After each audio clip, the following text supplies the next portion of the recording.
બેટા એ કોઈની બહુ નથી.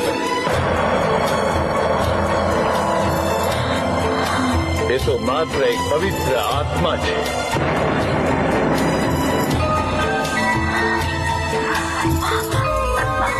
હા, એક એવો પવિત્ર આત્મા કે જેને નથી કોઈ સ્વાર્થ કે નથી કોઈ લાલસા, નથી એને કોઈ એવી અતૂટ ઈચ્છા કે જેને કારણે એને પાછું આવવું પડે.